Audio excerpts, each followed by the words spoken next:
Chapitre 22. Emprisonnement et mort de Jean. Jean-Baptiste avait été le premier à annoncer la venue du royaume du Christ. Il en fut aussi le premier martyr. Après avoir joui de l'air libre du désert et avoir vu des foules suspendues à ses lèvres, il était maintenant enfermé derrière les murs d'une cellule au fond d'un cachot. Il était prisonnier dans la forteresse d'Hérode Antipas. La plus grande partie du ministère de Jean s'était effectuée dans le territoire situé à l'est du Jourdain qui appartenait à Antipas. Hérode lui-même avait écouté le prédicateur. L'appel à la repentance avait fait trembler ce roi corrompu. Hérode craignait Jean, sachant qu'il était un homme juste et saint. Quand il l'avait entendu, il était très perplexe. Pourtant, il l'écoutait avec plaisir. Jean dénonça loyalement ses rapports avec Hérodiade, femme de son frère. Hérode avait d'abord tenté de se libérer des chaînes de luxure qui le retenaient captif. Mais Hérodiade réussit à le resserrer plus fortement dans ses filets, et, pour se venger du Baptiste, elle obtint d'Hérode qu'il le jetât en prison. L'obscurité et l'inaction pesaient lourdement sur le prisonnier, habitué à une vie active. Les semaines succédant aux semaines, sans changement, le découragement et le doute s'insinuèrent en lui. Ses disciples ne l'abandonnèrent pas. Ayant accès à la prison, ils lui apportaient des nouvelles au sujet des œuvres de Jésus et de l'affluence des auditeurs. Mais il se demandait pourquoi ce nouveau maître ne délivrait pas Jean s'il était vraiment le Messie. Comment pouvait-il permettre que son fidèle héros fût privé de la liberté et peut-être de la vie? Ces questions produisirent leur effet. Elles suggérèrent à Jean des doutes qui sans cela ne se seraient jamais présentés à son esprit. C'était un sujet de joie pour Satan d'entendre les paroles de ses disciples et de constater à quel point elles meurtrissaient l'âme du messager et du Seigneur. Souvent, ceux qui se considèrent les meilleurs amis d'un homme et s'empressent de lui témoigner leur fidélité se trouvent être en définitive ses ennemis les plus dangereux.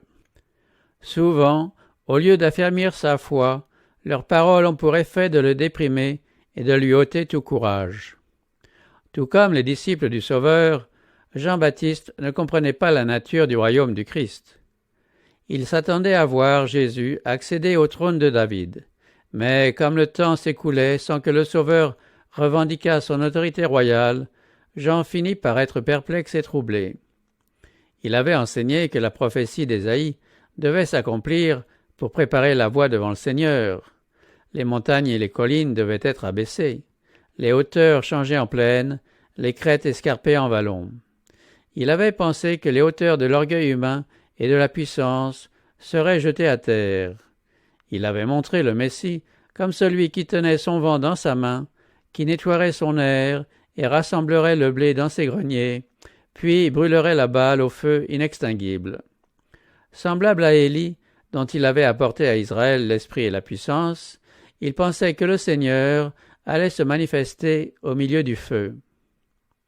Dans l'exercice de sa mission, le Baptiste avait dénoncé courageusement l'iniquité devant les grands comme devant les petits. Il avait osé affronter le roi Hérode et lui reprocher son péché. Au risque de sa vie, il avait accompli l'œuvre qui lui était assignée. Dans sa prison, il songeait maintenant au lion de la tribu de Juda qui allait, croyait-il, abaisser l'orgueil de l'oppresseur et délivrer le misérable qui criait vers lui. Mais Jésus paraissait vouloir se contenter de grouper des disciples autour de lui, tout en guérissant et enseignant le peuple. On le voyait s'asseoir à la table des péagers, alors que le joug romain s'appesantissait chaque jour davantage sur Israël, alors qu'Hérode et sa ville maîtresse en faisaient à leur guise, tandis que les cris des misérables montaient vers le ciel. Tout ceci était un mystère insondable pour le prophète du désert. À certains moments, les chuchotements des démons torturaient son esprit, et une crainte horrible s'emparait de lui. Se pourrait-il que le libérateur si longtemps attendu ne fût pas encore venu? Mais alors, que signifiait le message qu'il s'était vu contraint de proclamer? Jean avait été amèrement désappointé par le résultat de sa mission. Il s'était imaginé que le message divin dont il était porteur aurait le même effet que la lecture de la loi au jour de Josias et d'Esdras, qu'il s'ensuivrait une œuvre profonde de repentance et de retour au Seigneur.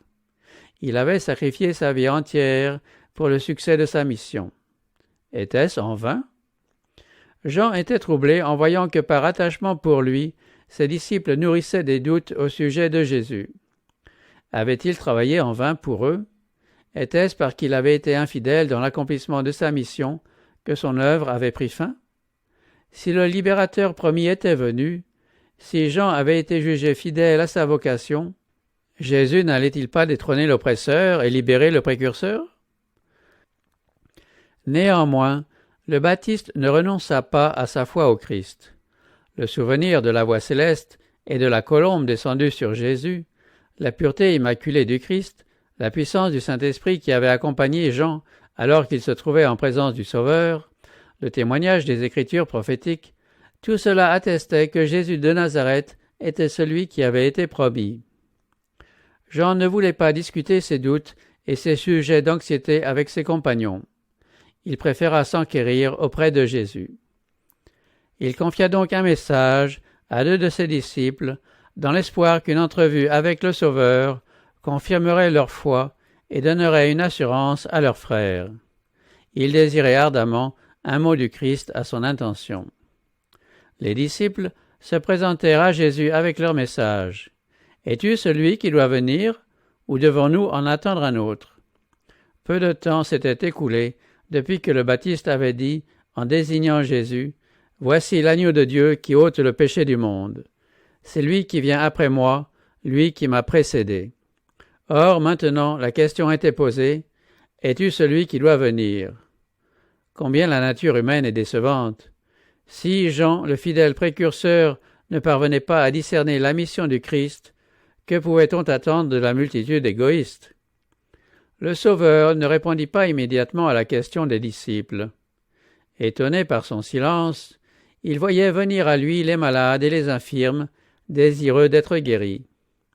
Les aveugles se frayaient un chemin à travers la foule en tâtonnant. Des malades de toute espèce, les uns s'approchant par leurs propres moyens, d'autres portés par des amis, se pressaient avidement autour de Jésus. La voix du puissant guérisseur pénétrait dans l'oreille des sourds. Un mot, un attouchement permettait aux aveugles de voir la lumière du jour, de contempler les beautés de la nature, le visage des amis, celui du libérateur.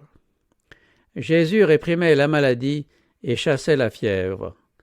Sa voix parvenait aux oreilles des moribonds, leur rendant santé et vigueur. Des démoniaques paralysés obéissaient à sa parole, guéris de leur folie, ils l'adoraient. Tout en guérissant les malades, il enseignait la foule. De pauvres paysans, de pauvres ouvriers, évités comme impurs par les rabbins, se tenaient tout près de lui et recevaient de lui les paroles de la vie éternelle. La journée s'écoula ainsi, les disciples de Jean voyant et entendant tout cela.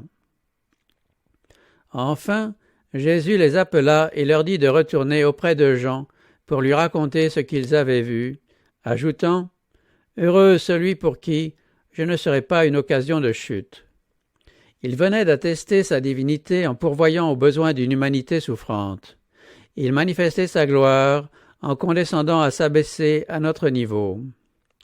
Les disciples apportèrent leur message et cela suffit. Cette prophétie messianique revint à la mémoire de Jean. L'Éternel m'a oint pour porter la bonne nouvelle aux humbles.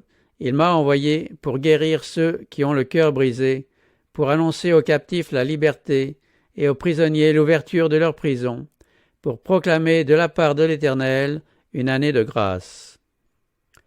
Les œuvres du Christ attestaient sa messianité et indiquaient en même temps la manière dont son royaume serait établi. Jean comprit la même vérité qui avait été révélée à Élie au désert, quand il s'éleva un vent fort et violent qui fendait les montagnes et brisait les rochers devant l'Éternel.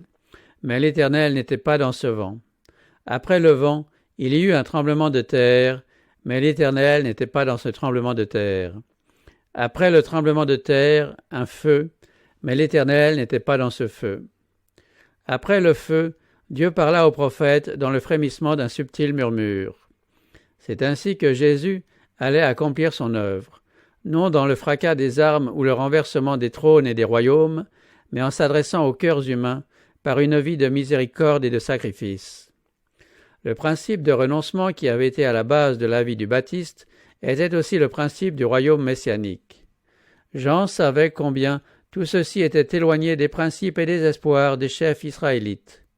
Ce qui constituait pour lui une preuve convaincante de la divinité du Christ ne leur apportait aucune lumière. Ils attendaient un Messie différent de celui qui avait été promis.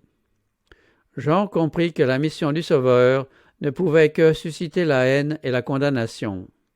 Lui, le précurseur, devait goûter à la coupe que le Christ allait devoir vider. Les paroles du Sauveur, « Heureux celui pour qui je ne serai pas une occasion de chute », comportaient un léger reproche à l'adresse de Jean. L'effet n'en fut pas perdu. Comprenant mieux, maintenant, la nature de la mission du Christ, il s'abandonna entre les mains de Dieu pour la vie ou pour la mort, uniquement soucieux de servir la cause qu'il aimait. Après le départ des messagers, Jésus dit à la foule ce qu'il pensait de Jean. Le cœur du Sauveur éprouvait une vive sympathie pour le fidèle témoin enseveli dans le cachot d'Hérode. On ne devait pas s'imaginer que Dieu avait délaissé Jean ou que la foi de celui-ci avait défailli au jour de l'épreuve. « Qu'êtes-vous allé contempler au désert ?» demanda le Christ. « Un roseau agité par le vent ?» Les longs roseaux qui croissaient au bord du Jourdain, ployant sous l'effet de la brise, pouvaient bien servir à représenter les rabbins qui s'étaient érigés en juges de la mission du Baptiste. Ils étaient portés de côté et d'autre par les vents de l'opinion populaire. Ils ne voulaient pas s'humilier au point de recevoir le message pénétrant du Baptiste. Seule la crainte du peuple les avait empêchés de s'opposer ouvertement à son œuvre. Le messager de Dieu était exempt d'une telle lâcheté. Les foules rassemblées autour du Christ avaient vu l'œuvre de Jean. Ils l'avaient entendu dénoncer le péché avec vigueur. Jean avait parlé ouvertement devant les pharisiens propres justes, les prêtres du parti sadducéen, le roi Hérode et sa cour, princes et soldats, péagers et paysans. Il n'était pas un roseau tremblant, agité par les vents de la flatterie humaine ou du préjugé. En prison, il faisait preuve de la même loyauté à l'égard de Dieu, du même zèle pour sa justice que lorsqu'il prêchait au désert le message divin. Il restait fidèle aux principes, ferme comme le roc. Jésus poursuivit, « Mais qu'êtes-vous allé voir? Un homme vêtu somptueusement? Mais ceux qui portent des habits somptueux se trouvent dans les palais des rois. » Jean avait été appelé à condamner les péchés et les excès de son temps. La simplicité de son vêtement et sa vie de renoncement étaient en harmonie avec le caractère de sa mission. De riches parures et des habitudes luxueuses ne sont pas l'apanage des serviteurs de Dieu, mais de ceux qui vivent à la cour des rois, les dominateurs de ce monde, maîtres du pouvoir et des richesses. Jésus signalait le contraste existant entre le vêtement de Jean et celui des prêtres et des chefs. Ces fonctionnaires étaient richement vêtus et portaient des ornements de prix. Ils cherchaient à éblouir par l'étalage de leur richesse et à commander le respect. Ils étaient plus préoccupés de gagner l'admiration des hommes que d'obtenir la pureté de cœur qui leur assurerait l'approbation divine. Et ils montraient par là qu'ils se croyaient tenus d'obéir au royaume de ce monde plutôt qu'à Dieu. « Qu'êtes-vous donc allé faire? Voir un prophète? Oui, vous dis-je, et plus qu'un prophète. C'est celui dont il est écrit « Voici, j'envoie devant toi mon messager, pour frayer ton chemin devant toi. » En vérité, je vous le dis, parmi ceux qui sont nés de femmes, il ne s'en est pas levé de plus grand que Jean-Baptiste. L'ange qui avait annoncé à Zacharie la naissance de Jean avait dit « Il sera grand devant le Seigneur ».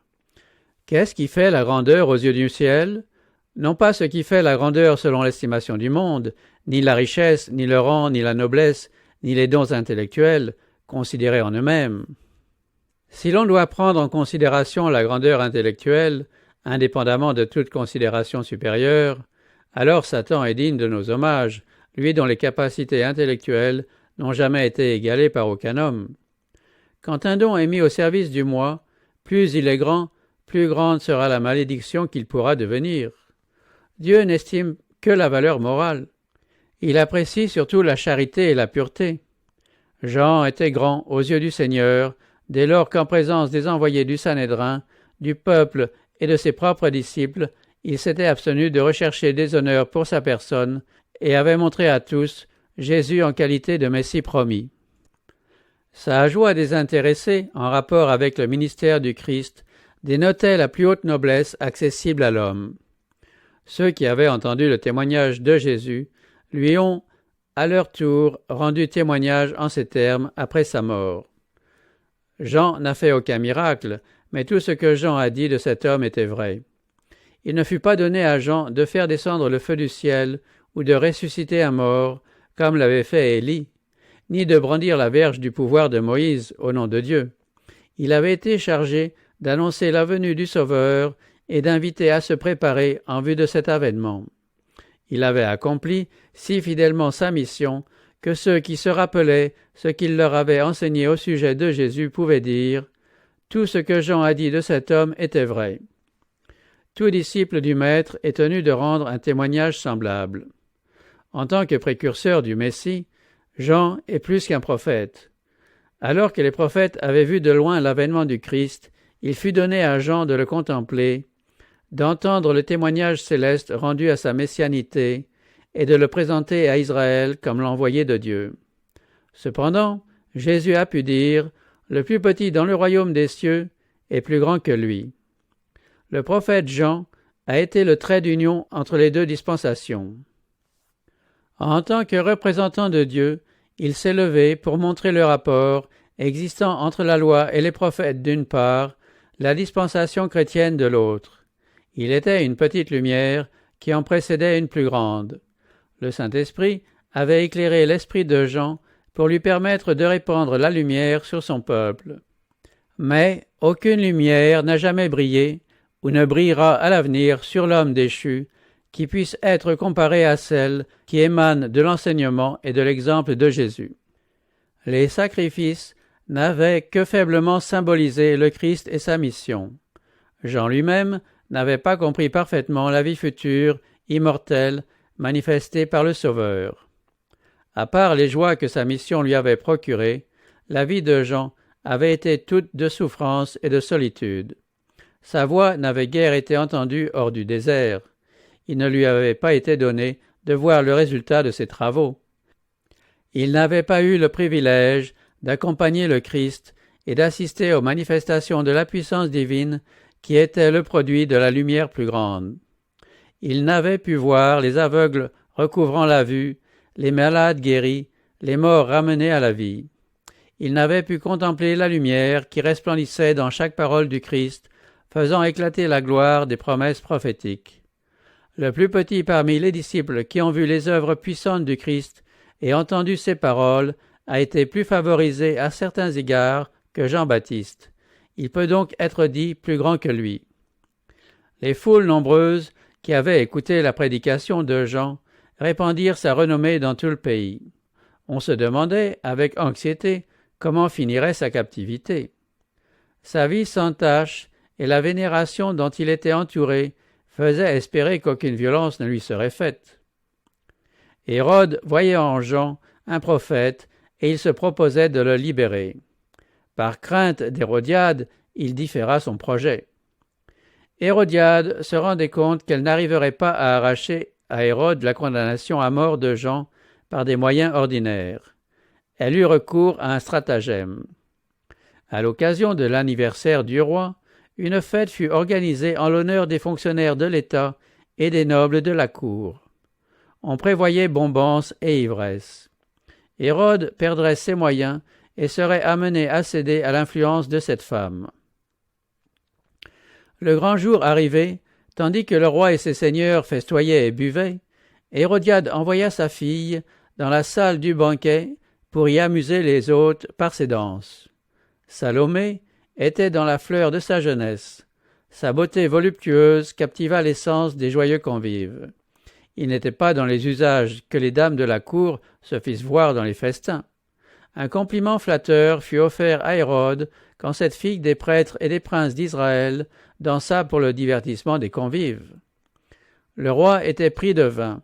La passion troubla et détrôna sa raison. Il ne vit plus que la salle du festin, avec ses noceurs, la table du banquet, le vin qui coulait et l'éclat des lumières, et la jeune fille dansant devant lui. Dans l'insouciance du moment, il voulut s'exhiber devant les grands de son royaume. Il promit avec serment de donner à la fille d'Hérodiade tout ce qu'elle pourrait demander, fût-ce la moitié du royaume. Salomé s'empressa d'aller consulter sa mère. La réponse était toute prête, la tête de Jean-Baptiste. Salomé, qui ignorait la soif de vengeance qui tourmentait le cœur de sa mère, hésitait à présenter cette requête. La volonté d'Hérodiade prévalut. La jeune fille revint avec cette horrible demande « Je veux que tu me donnes tout de suite sur un plat la tête de Jean-Baptiste. » Hérode fut étonné et confus. La gaieté tumultueuse cessa. Un silence angoissant descendit sur cette scène d'orgie. Le roi était saisi d'horreur à la pensée d'ôter la vie à Jean. Mais il avait engagé sa parole et ne voulait pas passer pour irrésolu ou étourdi. Le serment avait été pris en l'honneur des convives. Si l'un d'eux avait proposé de ne pas tenir compte de la promesse faite, Hérode aurait volontiers épargné le prophète. L'occasion leur était donnée de prendre la défense du prisonnier. Ils avaient parcouru de longues distances pour l'entendre prêcher, et ils connaissaient Jean comme un homme innocent, un vrai serviteur de Dieu. Quoique choqués par la demande de la jeune fille, ils étaient trop hébétés pour tenter une remontrance. Personne n'éleva la voix pour sauver la vie du messager envoyé par le ciel. Ces hommes, qui occupaient des postes de confiance dans la nation et portaient de lourdes responsabilités, s'étaient livrés au plaisir et à l'ivresse, si bien que leur sensibilité était engourdie. La musique et la danse les avaient étourdis et avaient endormi leur conscience. Leur silence fut la sentence de mort prononcée sur le prophète de Dieu pour satisfaire l'esprit de vengeance d'une femme perdue. Après avoir en vain espéré d'être dégagé de son serment, Hérode consentit à regret à l'exécution du prophète. La tête de Jean ne tarda pas à être apportée devant le roi et ses hôtes. Désormais, les lèvres qui avaient fidèlement conjuré Hérode de renoncer à sa vie de péché étaient réduites au silence. Plus jamais on n'entendrait cette voix invitant les hommes à se repentir. Les orgies d'une nuit avaient coûté la vie à l'un des plus grands prophètes. Combien de fois une vie innocente n'a-t-elle pas été sacrifiée à cause de l'intempérance des gardiens de la justice? Celui qui trempe ses lèvres dans la coupe enivrante assume la responsabilité de tout acte d'injustice dont il pourra se rendre coupable sous son influence étourdissante. En engourdissant sa sensibilité, il se met dans l'incapacité de juger avec calme et de discerner clairement ce qui est juste et ce qui ne l'est pas. Il donne à Satan l'occasion de se servir de lui pour opprimer et détruire l'innocent. Moqueur est le vin, bruyante la boisson fermentée. Qui s'en laisse troubler manque de sens. Le jugement est repoussé en arrière, et celui qui se retire du mal devient une proie. Ceux qui disposent de la vie de leurs semblables deviennent criminels quand ils se laissent aller à la boisson. Ceux qui sont chargés d'appliquer les lois devraient les observer. Ils devraient avoir la maîtrise d'eux-mêmes. Ils devraient rester en pleine possession de leurs énergies physiques, mentales et morales, et employer leur intelligence avec un sens élevé de justice. La tête de Jean-Baptiste, ayant été apportée à Hérodiade, elle l'a reçue avec une satisfaction diabolique. Sa vengeance la comblait de joie, à la pensée que désormais la conscience d'Hérode ne serait plus troublée. Cependant, son crime ne lui apporta aucun bonheur. Son nom fut voué à l'infamie, et Hérode fut plus troublé par le remords qu'il ne l'avait été par les avertissements du prophète. Quant à l'influence de Jean, loin d'avoir été réduite au silence, elle s'étend d'une génération à l'autre jusqu'à la fin des temps. Obsédé par le souvenir de son péché, Hérode cherchait constamment à se soustraire aux accusations de sa conscience coupable. La confiance qu'il avait accordée à Jean persistait. Il n'avait aucun repos, se souvenant toujours de la vie pleine de renoncement que Jean avait vécue, ainsi que de ses appels solennels, émouvants, de ses conseils judicieux et de sa mort tragique. Occupé aux affaires de l'État, entouré d'honneur, il affichait le sourire et se donnait une apparence digne, alors qu'il dissimulait un cœur anxieux, redoutant toujours une malédiction. Jean avait dit à Hérode que rien n'est caché à Dieu, et ces paroles avaient fait une profonde impression sur lui. Il savait donc que Dieu est présent partout, qu'il avait été témoin des orgies auxquelles on s'était livré dans la salle du banquet, qu'il avait entendu l'ordre donné au sujet de la décapitation de Jean, qu'il avait vu les transports de joie d'Hérodiade et les traitements injurieux qu'elle avait fait subir à la tête de son censeur. Bien des choses entendues des lèvres du prophète parlaient maintenant à sa conscience avec plus de force que lorsqu'il prêchait au désert. Ayant entendu parler des œuvres du Christ, Hérode fut profondément troublé. Il se demandait si Dieu n'avait pas ramené Jean d'entre les morts avec mission de condamner le péché avec plus de force que jamais. Il vivait dans une crainte continuelle à la pensée que Jean pourrait venger sa mort en le condamnant, lui et sa maison. Hérode récoltait les conséquences d'une vie de péché, selon ce que Dieu a dit, un cœur tremblant, des yeux qui s'éteignent et une âme languissante. Ton existence sera comme en suspens devant toi, tu seras dans l'effroi nuit et jour, et tu ne seras point assuré de ta vie. Le matin tu diras, que ne suis-je au soir? Et le soir tu diras, que ne suis-je au matin? À cause de l'effroi dont ton cœur sera rempli, et à cause du spectacle dont tes yeux seront les témoins. Le pécheur est accusé par ses propres pensées. Il n'est pas de torture plus aiguë que l'aiguillon d'une conscience coupable, ne laissant de repos ni jour ni nuit. Aux yeux d'un grand nombre de personnes, un mystère plane sur le sort de Jean-Baptiste. On se demande pourquoi il a dû languir et mourir en prison. Si le mystère d'une providence obscure est impénétrable à l'œil humain, il ne saurait ébranler notre confiance en Dieu, pourvu que nous nous souvenions d'une chose, Jean n'a fait que participer aux souffrances du Christ. Quiconque veut suivre le Christ doit accepter la couronne du sacrifice. On sera méconnu par des hommes égoïstes, on sera en butte aux terribles assauts de Satan. Son royaume se propose justement de détruire ce principe de sacrifice de soi-même. Aussi luttera-t-il contre lui partout où il le rencontrera. La fermeté de caractère avait distingué l'enfance, la jeunesse et l'âge mûr de Jean. Satan fut inquiet pour la sécurité de son royaume quand sa voix se fit entendre au désert, disant « Préparez le chemin du Seigneur, aplanissez ses sentiers ».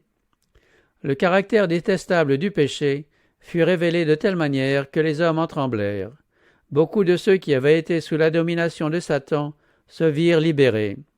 Il avait vainement tenté, par des efforts persévérants, d'arracher le Baptiste à une vie d'entière soumission à Dieu. Il n'avait pas réussi à vaincre Jésus. Satan avait essuyé une défaite lors de la tentation au désert, et il en éprouvait une rage très grande. Il tentait maintenant d'affliger Jésus en frappant Jean. Il voulait au moins faire souffrir celui qu'il n'avait pu induire au péché. Jésus n'intervint pas pour délivrer son serviteur. Il savait Jean capable d'endurer l'épreuve. Le Sauveur eût bien volontiers visité Jean dans son cachot, qui l'aurait éclairé de sa présence, mais il ne devait pas se livrer à ses ennemis et compromettre sa propre mission. Il eût volontiers délivré son fidèle serviteur. Dans l'intérêt de milliers de personnes qui allaient subir la prison et la mort à l'avenir, Jean devait boire à la coupe du martyr. Quand il arriverait à des disciples du Christ de languir dans une cellule solitaire, ou de périr par l'épée, le gibet ou le bûcher, apparemment abandonnés de Dieu et des hommes, quelle consolation ne puiserait-il pas dans la pensée que Jean-Baptiste avait connu une expérience semblable, lui à qui le Christ avait rendu un si beau témoignage. Satan eut la permission de retrancher la vie terrestre du messager de Dieu. Cependant, la vie cachée avec le Christ en Dieu était hors de l'atteinte du destructeur. Celui-là se réjouissait de la douleur qu'il occasionnait au Christ, mais Jean avait échappé à sa conquête. D'ailleurs, la mort allait le soustraire pour toujours au pouvoir de la tentation. Dans cette guerre, Satan faisait connaître son vrai caractère. Tout l'univers était témoin de sa haine contre Dieu et contre l'homme. Bien que Jean n'ait pas eu la faveur d'une délivrance miraculeuse, il ne fut pas abandonné. Il avait joui constamment de la présence des anges célestes qui lui rappelaient les prophéties relatives au Christ et les promesses de l'Écriture. C'était là son appui et celui du peuple de Dieu à travers les âges. Jean-Baptiste reçut l'assurance donnée à ceux qui l'ont suivi. « Voici, je suis avec vous tous les jours jusqu'à la fin du monde. » Dieu ne conduit jamais ses enfants autrement qu'il ne voudrait être conduit s'il pouvait voir la fin dès le commencement et discerner la gloire du dessein qu'ils servent en qualité de collaborateurs de Dieu. Ni Enoch transféré au ciel, ni Élie qui monta dans un chariot de feu, n'a été plus grand ou plus honoré que Jean-Baptiste qui périt dans une prison. Il vous a été fait la grâce non seulement de croire en Christ, mais encore de souffrir pour lui. De tous les dons que le ciel peut dispenser à des hommes, celui de communier avec le Christ dans ses souffrances est le dépôt le plus précieux, l'honneur suprême.